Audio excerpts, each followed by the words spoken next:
Gary Thorne along with Bill Clemente. Great to have you back with us for some more exciting hockey. We're here at the Consol Energy Center in Pittsburgh, Pennsylvania for tonight's game between the Penguins and the Kings.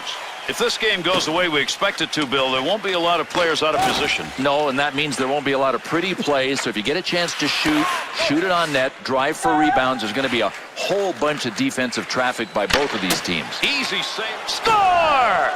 In a road game, you want that early lead. They've got it.